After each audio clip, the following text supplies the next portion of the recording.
Senhor, em nome de Jesus, Pai, nós colocamos a vida do pastor Daniel diante de Ti, e que aquilo que o Senhor tem falado ao coração dele, aquilo que o Senhor tem tratado na vida dele, Senhor, que o Senhor possa trabalhar nas nossas vidas também.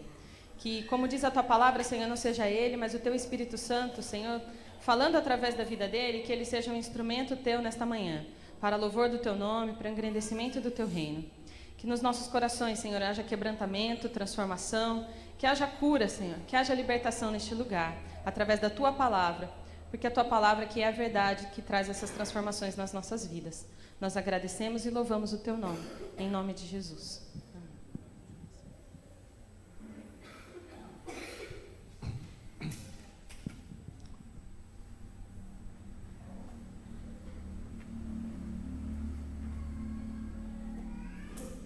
Bom dia. Antes de eu falar, eu queria chamar um casal. Esqueci de chamar outra pessoa primeiro, mas queria chamar o casal Carlos e Dona Luísa Amendoeira, porque algumas semanas atrás eles estavam celebrando um dia importante.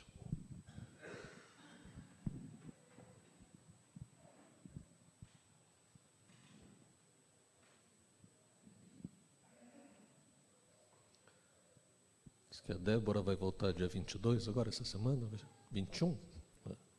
O Idrian e a Milk também estão voltando dia 22, vai chegar dia 22, vão ficar alguns meses aqui. Consegue subir aqui?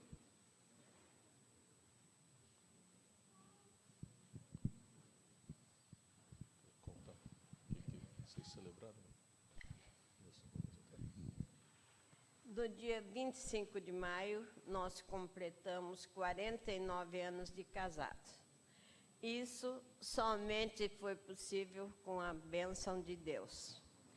Nosso casamento foi baseado na Bíblia, nos ensinamentos que nós tivemos, e Deus tem nos dado força para vencer as dificuldades, que todos os casais têm dificuldades, mas em nome de Jesus, nós vencemos todos. No dia 12 de junho, completamos 53 anos de namoro, que nos conhecemos no dia 12. Tem hora que eu olho para ela e falo, ô mulher de sorte. Mas a sorte é minha, porque em Provérbios 18, 22 diz, o que acha uma esposa, acha uma bênção e recebe a benevolência do Senhor. Então, eu sou um abençoado através dela, né?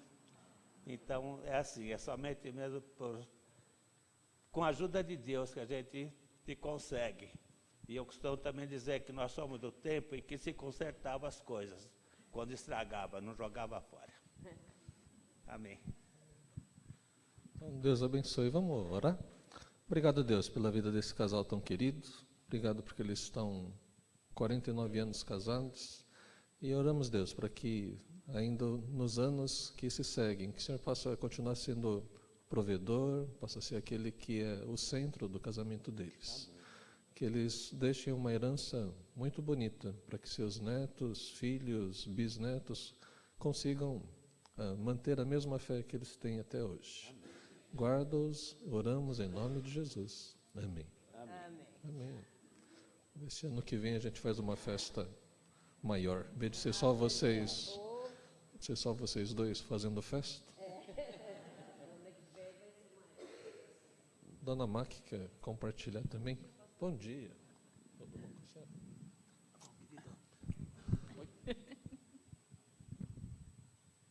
A senhora pode falar da cura do... 皆さんおはようございます。Bom dia a todos. Nossa, eu não sei, estou meio constrangida aqui, né? Mas eu preciso agradecer, né? Outro dia, num domingo, eu escrevi no cartão verde, né, de agradecimento da minha cura e agradecer as pessoas que oraram por mim. Mas não foi lido aqui no púlpito, né? Mas eu estou agradecendo hoje pela cura. Fiquei quase 1 ano sofrendo, tomando analgésico contra a dor, né? Tomava analgésico uns 3 por dia, porque doía muito o meu pé. Mas, graças a Deus, Deus me curou, e no fim do mês de maio, a úlcera varicosa, que estava ruim mesmo, não passava. Pelas orações de todo mundo e a oração de Deus permitiu que curasse minhas dores, né, e secou a minha ferida. Então, propus agradecimento no cartão verde, mas não foi lido. Então, fiquei sentida, sabe? Hoje estou agradecendo de coração a todos aqui presentes. Deus abençoe a todas, que fiquem na paz do Senhor.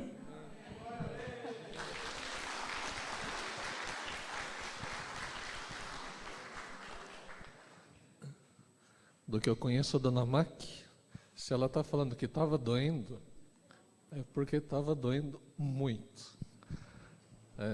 Nunca vi ela reclamar de nada assim, né? Mesmo essa úlcera era um buraco no pé que não fechava, né? Ficou 1 ano assim, né? E está agradecendo, porque depois de quase 1 ano sofrendo ali, então teve essa cura. Deus é bom, né? Mesmo no meio das dificuldades, Deus é bom. Quero compartilhar sobre uma coisa que é bem conhecida, que é o Sermão do Monte. O Sermão do Monte fala sobre o que é ser cristão. O Sermão do Monte está lá no livro de Mateus, capítulo 5, 6 e 7. Então, se você tem Bíblia, você pode dar uma folheada durante o culto, mas eu queria que você já se programasse para ler esse sermão inteiro durante a semana. Lê ele de uma vez, depois vai lendo parte por parte, vai pensando sobre ele. Esse Sermão do Monte não é faça isso para se tornar cristão, mas se você é cristão, é assim que você deve viver. O Sermão do Monte fala do que Deus espera do seu povo. Você deve lembrar que os fariseus eram religiosos, pessoas que queriam de alguma forma agradar a Deus no início, mas viviam mais para se comparar uns com os outros, para dizer, o sapato que ele está usando hoje não tem 3 pontinhos para fazer o laço, o dele tem 4, então está errado, porque tem uma série de leis que os judeus seguem, né? Tem as borlas, né? Sabe cortina que tem uma rendinha? Na roupa deles também tinha uma rendinha, um negócio ali igual de cortina.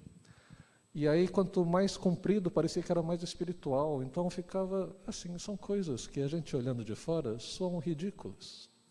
Mas eram pessoas que, em tese, queriam agradar a Deus.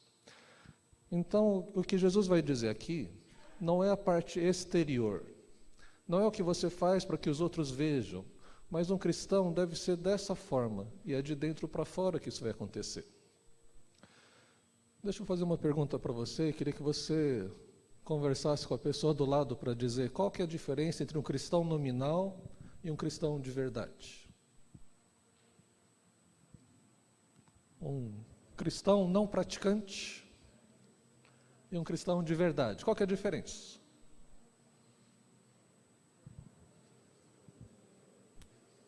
Tem diferença ou não tem diferença? Olha, Bruna, lá de volta. Muito bem.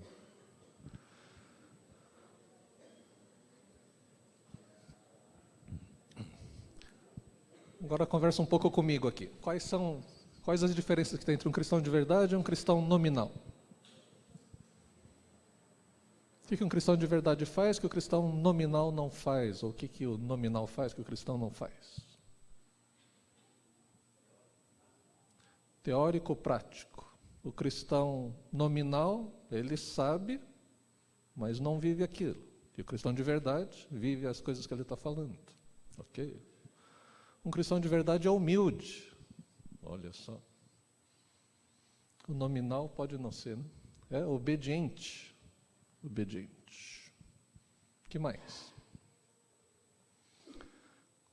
Dá para saber a diferença entre um cristão nominal e um cristão de verdade, se ele vem para a igreja ou não?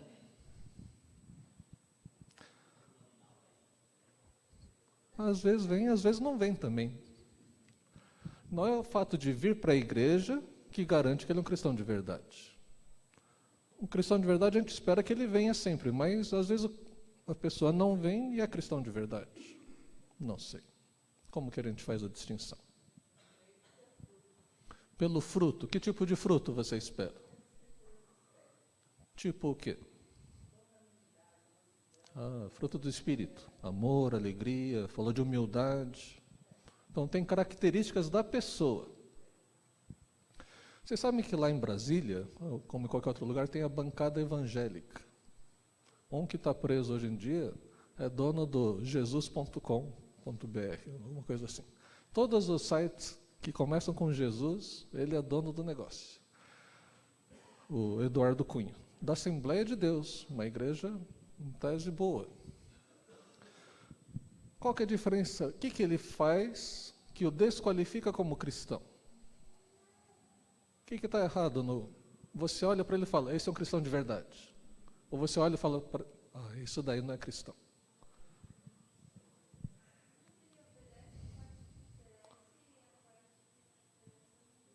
É um cristão de conveniência. Depende, eu levo vantagem nisso ou não? Né? Ok. Mentiroso. Soberbo. Ixi, aí começou a sair um monte de coisa. Né? Então eu acho que vocês sabem qual a diferença entre um cristão de verdade e um cristão nominal, um cristão de mentira. Jesus vai falar sobre essas características. Ele vai dizer, se você é cristão, você tem que ser diferente. A gente vai ver depois um versículo que embaseia isso. Deixa eu começar como se fosse uma aula aqui. Vocês conhecem o mapa de Israel, né? Tem o Mar Morto aqui embaixo, e lá em cima tem o Mar da Galileia. Aqui está aumentado, o Mar da Galileia. Entre Cafarnaum e Genezaré tem uma montanha. A vista dessa montanha é desse jeito. Então, embaixo é uma planície. E Lucas fala de um campo. Lucas 6, né, que parece ser o mesmo sermão. E na parte de cima, eles construíram, lá em Israel, construíram um templo, todos os lugares que aconteceu alguma coisa. Onde multiplicou os pães, onde Jesus nasceu, onde Jesus morreu, onde ele foi enterrado. Cada lugar tem um templo. Esse é o templo das beatitudes, das bem-aventuranças. Então daqui dá para ver lá no fundo, não sei por que a imagem ficou tão estranha assim, mas lá no fundo aquele azulzinho é o mar, ou o lago de Genezaré, o lago da Galileia, né? Mar da Galileia. Vivemos um período em que a igreja é conhecida por sua superficialidade. Isso já disse Martin Lloyd Jones em 1959. Eu nem era nascido, e ele dizia assim, olha, a igreja moderna padece do grande defeito hoje em dia, que é a superficialidade, a frivolidade. A igreja perdeu o foco, ela deixou de ser igreja. Então, nesse ensino de Jesus sobre Jesus fala sobre... O Sermão do Monte são 3 capítulos, né? Então, ele vai falar das bem-aventuranças, vai falar sobre ser sal e luz, fala sobre ansiedade, perdão, ódio, assassinato, reconciliação, adultério, divórcio, mentira, juramentos, amor ao inimigo, ajuda aos pobres, oração, hipocrisia, dízimos e ofertas, jejum, tesouros do coração, dinheiro. Jesus vai falar sobre um monte de coisas da nossa vida e o que ele espera que a gente faça. Então, o Sermão do Monte é o sermão mais conhecido de Jesus. Também é o mais mal compreendido e talvez o menos obedecido, ou mais desobedecido. Deixa eu saber onde foi meu. Está aqui.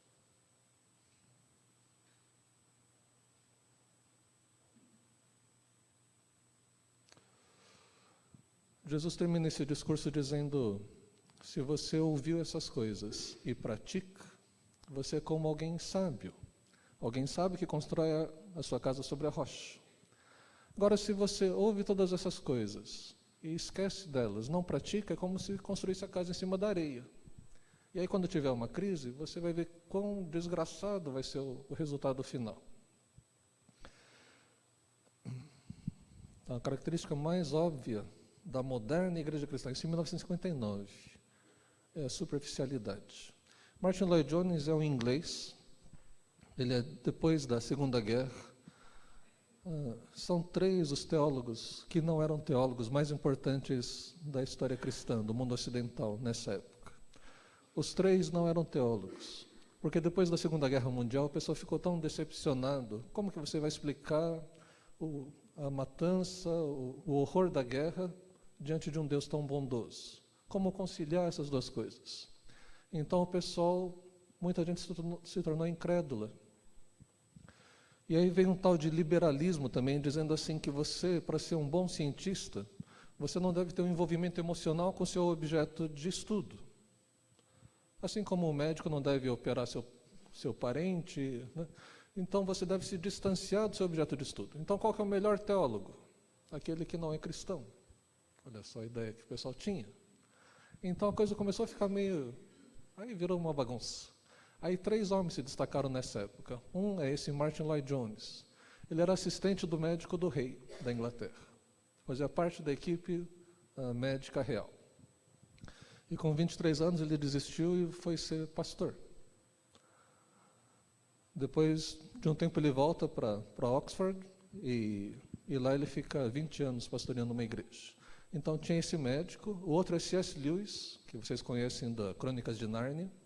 Ele era professor de literatura medieval. E um terceiro chama James Houston. Ele é geógrafo. E tudo que tem sobre espiritualidade, assim, baseia no que esse homem começou a escrever. É interessante como Deus levanta pessoas, até fora da igreja. Pessoas cristãs, mas sem uma formação teológica que naquele tempo estava mais atrapalhando do que ajudando. Precisou de gente dizer assim, olha, tudo bem, a teoria que você está elaborando, as teses, não sei se interessa muito, porque o pessoal ficava discutindo no Sermão do Monte, por exemplo, se as bem-aventuranças são 7, 8 ou 9 bem-aventuranças. Porque depois tem mais alguns, né? Bem-aventurados sois quando perseguido. Falou, não interessa se são 7, 8, 9, o que interessa é o conteúdo, que diferença isso faz na nossa vida. Então quero falar um pouco sobre princípios de interpretação, coisa de Bíblia, coisa de como estudar a Bíblia. Sempre leia o todo e depois leia as partes. Não comece a ler cada parte, fica explorando parte por parte, porque depois você perde de vista o todo. Aborde a Bíblia da maneira correta, quer dizer, se aproxime dela, entendendo que ela é a palavra de Deus. Leia o texto sem teorias a priori. Tem uma Bíblia da Teologia da Libertação, que a pessoa pensou assim, a Bíblia deve contar a história do opressor contra o oprimido. É por isso que o mundo é desse jeito. E aí tudo que ele lia, ele ia escrevendo em função dessa teoria a priori. Se você faz isso com a Bíblia, você perde o conteúdo principal dela. Então vá para a Bíblia sem querer provar alguma coisa a priori. Leia ela e veja o que ela está falando para você. Pode ser que de vez em quando o que você leu vai contra aquilo que você pensa. Contra alguma coisa que você até aprendeu na igreja, ou lendo um livro, ou ouvindo algum programa. Mas leia o texto, deixe o texto falar com você. Pergunte qual a implicação para os leitores originais. E qual a implicação para você hoje. Enquanto eu estava preparando isso daqui, eu fiquei pensando muito numa palavra que está aqui na frente, que é bem-aventurado. Makarios. Aí eu fui olhar nos dicionários e falo assim que bem-aventurado quer dizer alegria divina e perfeita felicidade. É você viver sem se preocupar com nada. Falei, eu vou falar sobre isso daqui, porque é legal. Mas eu fiquei pensando, Jesus lá no monte, ele não falou grego. Ixi, então, você entende o negócio? Eu posso entender do grego, mas se você tem que pensar assim, mas Jesus falou em que língua? Jesus falou em aramaico. Então não tem nada a ver ficar discutindo muito sobre Macários aqui, então eu vou... Né? Vamos voltar. O texto diz assim, capítulo 5, versículo 20, pois eu lhes digo que se a justiça de vocês não for muito superior à dos fariseus e mestres da lei, de modo nenhum entrarão no reino dos céus. Quando as pessoas ouviram esse tipo de coisa, Eles pensaram, então ninguém vai entrar no reino dos céus. Porque se os fariseus não vão entrar, a nossa justiça tem que ser maior do que a deles? Sem chance. Sem chance. Eu não sei nem decorar as leis todas, como é que eu vou obedecer todas elas?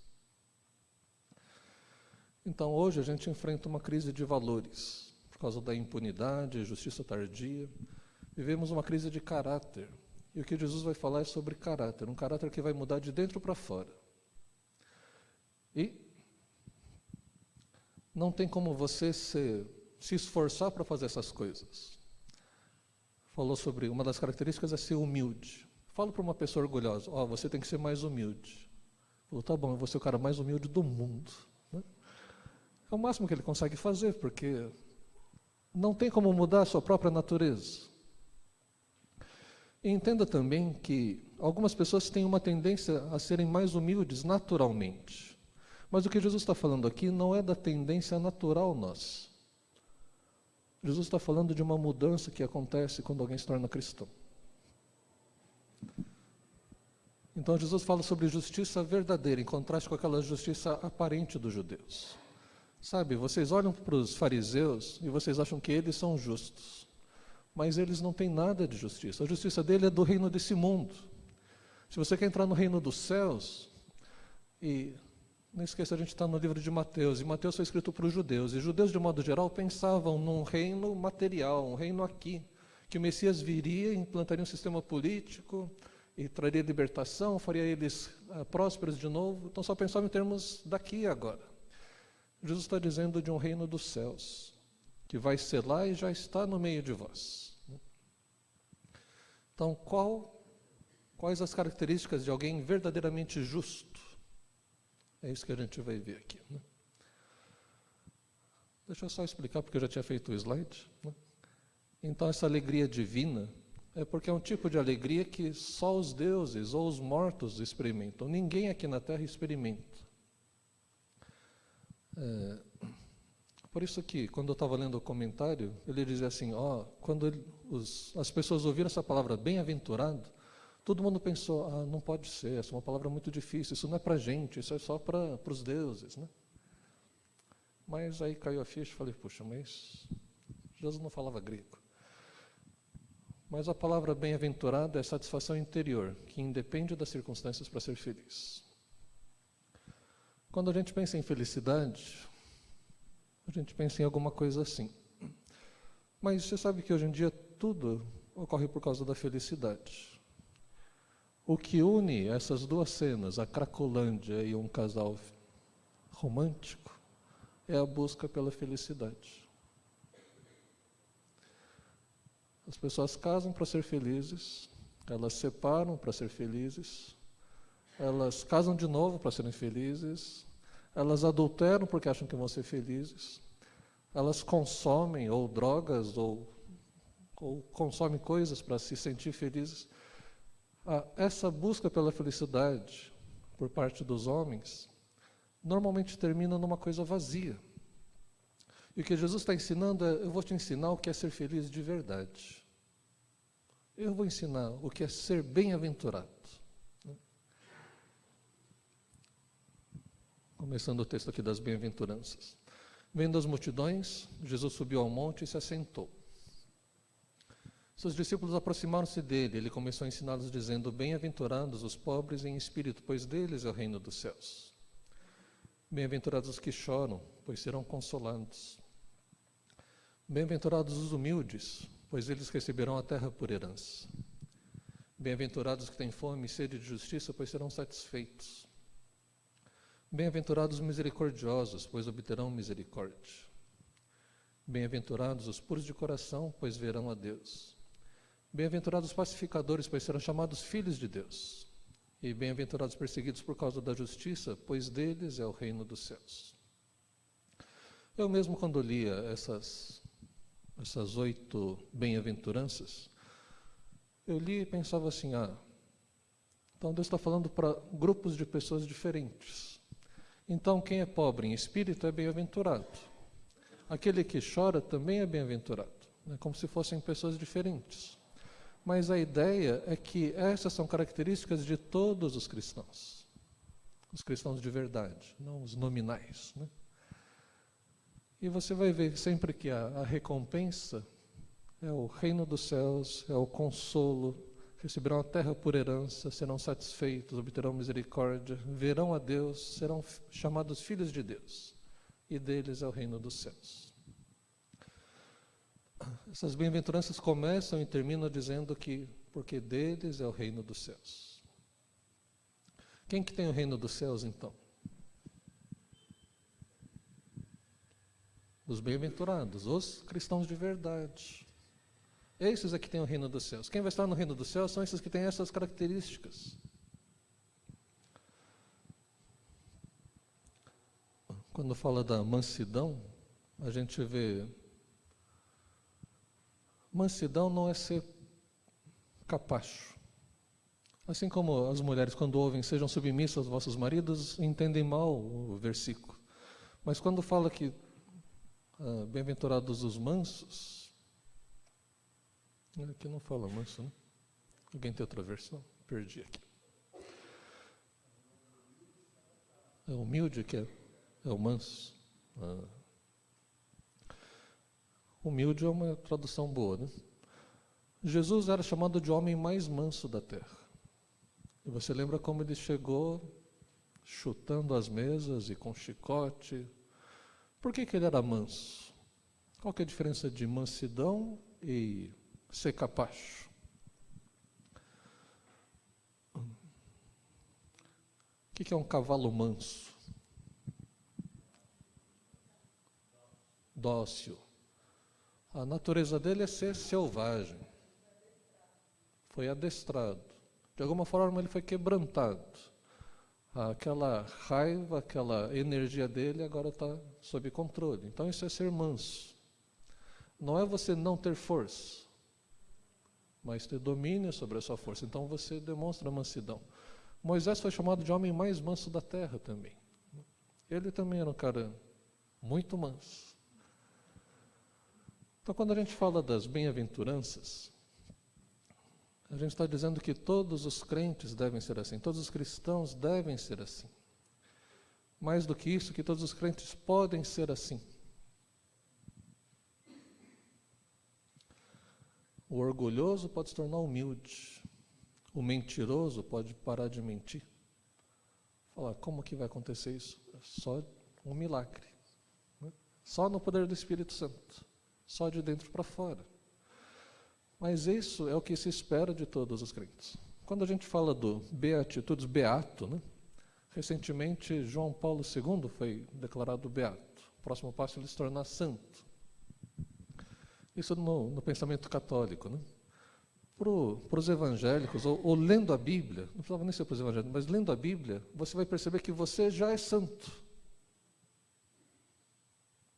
Você já está à frente do João Paulo II. Só que ao mesmo tempo, a Bíblia diz assim, olha, vocês foram chamados, vocês foram santificados, e agora vocês são chamados para serem santos. Você já tem uma posição de santo, mas agora você tem que viver como se fosse santo. Tem que ser coerente com a sua posição. Tem gente que passou muita necessidade na vida. Então tem muita dificuldade de gastar dinheiro. Então a pessoa ganha e vai guardando, continua vivendo de uma maneira muito simples, não é por convicção de que ele acha que é simples, está bom, mas é porque ele acha que não pode gastar. Vive como pobre, embora seja rico. Né? Ou o que acontece muitas vezes, a pessoa sai da cadeia, mas ele continua com a cadeia dentro dele.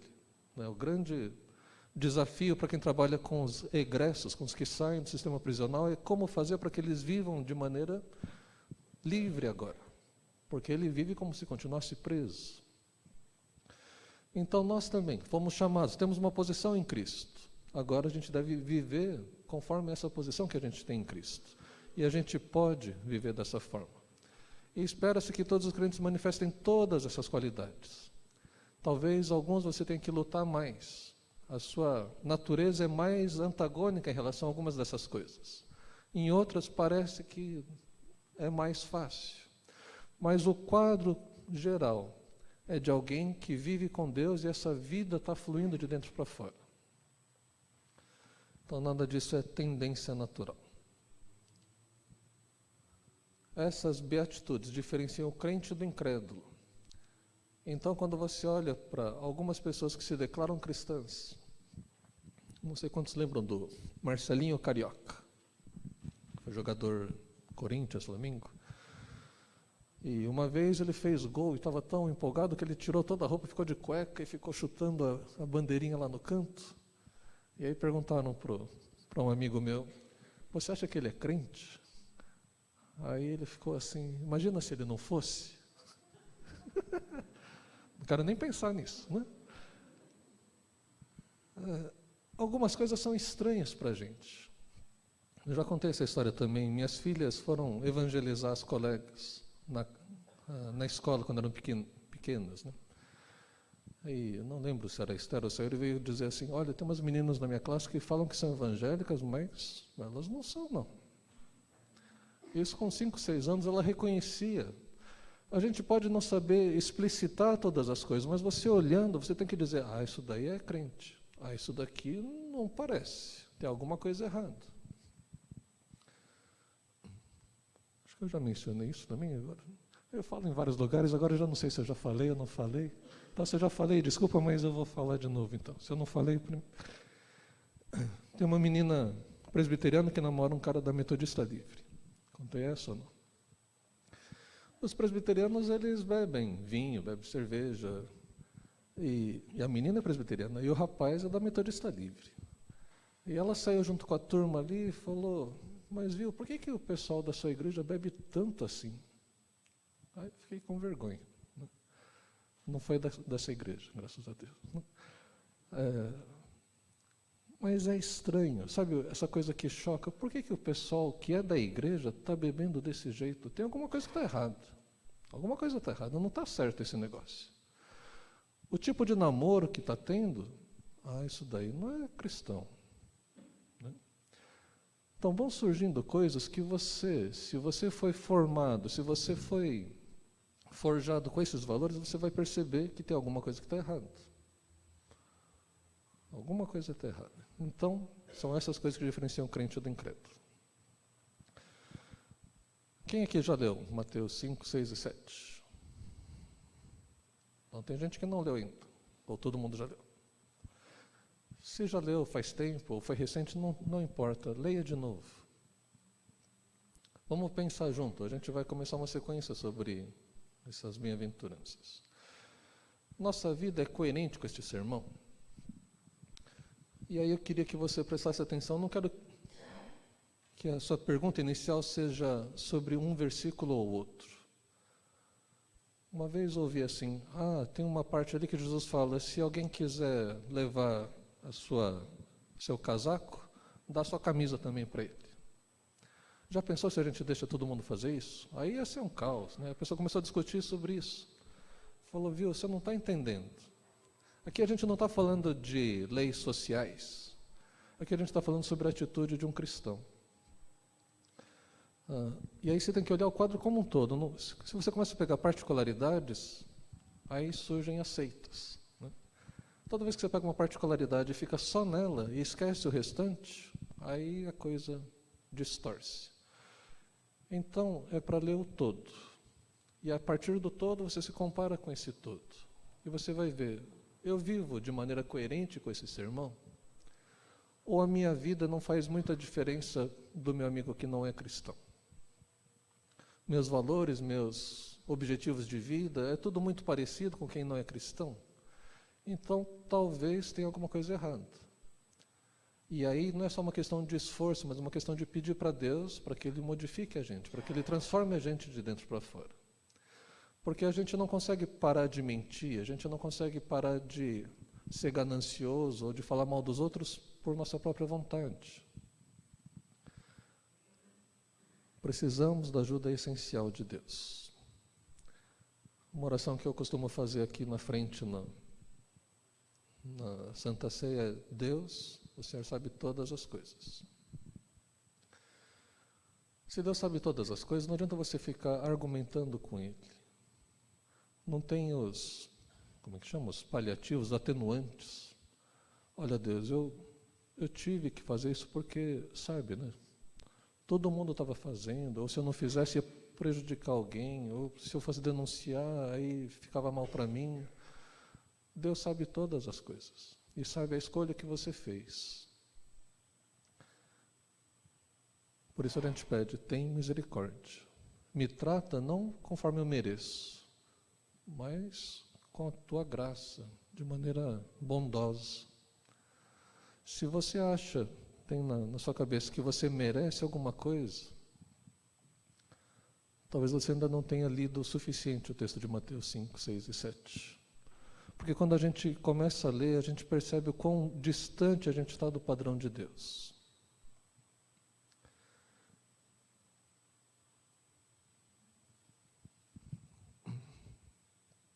Estou fazendo regime. Resolvi fazer regime, perder aqueles 4 quilos que eu falei que ano passado ia perder, não perdi. Já perdi 1,5. Né?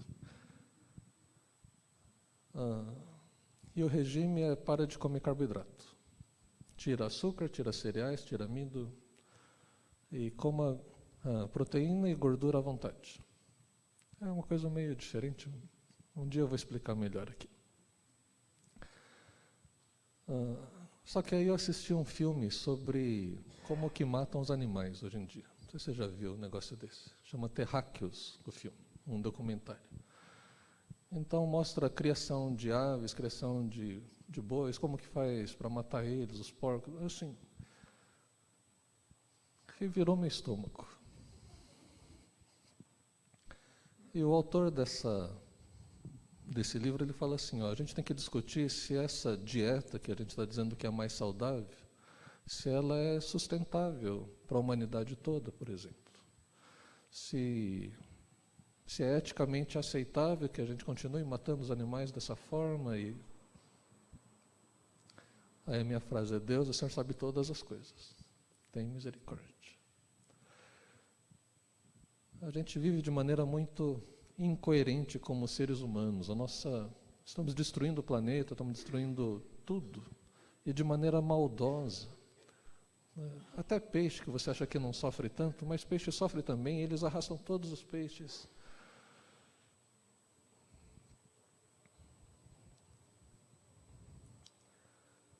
Deixa eu mudar a tradução aqui. Essa é a Bíblia, a mensagem. Em vez de bem-aventurados, são abençoados. Felizes, como está na linguagem de hoje, ou bem-sucedidos. Vocês conseguiram. Abençoados são vocês que nada mais têm para oferecer, os pobres de espírito. Quando vocês saem de cena, há mais de Deus e do seu governo. Enquanto você acha que você resolve, você não deixa Deus trabalhar. Então você vai ser abençoado quando você parar e falar, agora eu não posso mais. Esse é o meu limite. Aí Deus pode entrar. Abençoados são vocês que sofrem por terem perdido o que mais amavam. Só assim poderão ser abraçados por aquele que é o amor supremo. Se você amava demais, estava o tempo todo junto, e agora você perdeu, agora Deus pode te abraçar. Você pode abraçar Deus. Abençoados são vocês que se contentam com o que são, nem mais nem menos. Assim vocês se verão como os orgulhosos donos de tudo que não pode ser comprado. Abençoados são vocês que sentem fome de Deus. Ele é comida e bebida, é alimento incomparável. Abençoados são vocês que se preocupam com o bem-estar dos outros. Na hora em que precisarem de ajuda, receberão cuidado. Abençoados são vocês que puseram em ordem seu mundo interior com a mente e o coração no lugar certo. Vocês poderão ver Deus no mundo exterior. Abençoados são vocês que mostram que cooperar é melhor que brigar ou competir. Vocês descobrirão quem realmente são e o lugar que ocupam na família de Deus. E por último, abençoados são vocês, cujo compromisso com Deus atrai perseguição. A perseguição os fará avançar cada vez mais no reino de Deus. Então, termino dizendo, você já atendeu o chamado de Deus, você quer se tornar cristão, quer ser um cristão de verdade, quer ter esse poder para viver a verdadeira felicidade? Então, peça para Deus e Deus vai atender. Abaixe sua cabeça.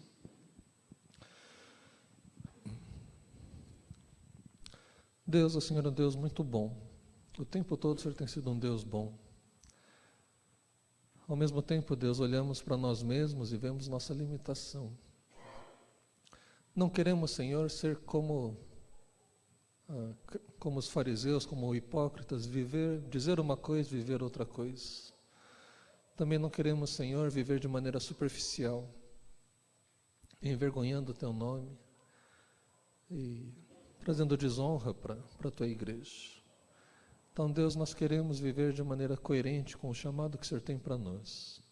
E para isso precisamos da Tua ajuda essencial. Sem o Senhor não conseguimos fazer isso. Então, Deus, nós pedimos a Tua santificação sobre nossas palavras, sobre o casamento, sobre o namoro, sobre os estudos. Oramos, Deus, para que a Tua presença possa ser percebida, que a igreja possa ser percebida como algo muito diferente daquilo que o mundo oferece. Oramos também, Deus, para que a nossa mente, nossos valores mudem, de modo que a gente busque a verdadeira felicidade, não aquilo que o mundo diz que a gente encontra, Senhor. Que a nossa motivação por buscar a felicidade possa ser convertida na busca pela felicidade que o Senhor traz. Por isso, Deus, pedimos a Tua presença na vida de cada um que está aqui nessa manhã. Pedimos a Tua presença na vida, nos relacionamentos, nos objetivos de vida de cada um aqui, Senhor. Oramos, Deus, por transformação, para que a Tua igreja possa ser conhecida, para que o Teu povo possa ser conhecido por valores diferentes. Oramos também, Deus, pelos nossos políticos, em especial para aqueles que dizem nos representar. Oramos, Deus, um pouco envergonhados, mas pedindo também, porque o Senhor conhece a nossa natureza. Oramos, Deus, por conversão. Oramos, Deus, por transformação no poder legislativo, poder executivo, no judiciário, no setor privado. Oramos, Deus, por libertação. Ao mesmo tempo, oramos, Deus, para que nosso caráter possa refletir o Teu caráter, mesmo no meio das dificuldades. Obrigado por tudo que o Senhor tem feito e ainda vai fazer. Em nome de Jesus. Amém. Amém. Então, se você quer seguir a Cristo, é um convite para você. Deus quer fazer algo tremendo na sua vida. Você não vai precisar fazer isso sozinho. E a sua vida vai ser muito diferente.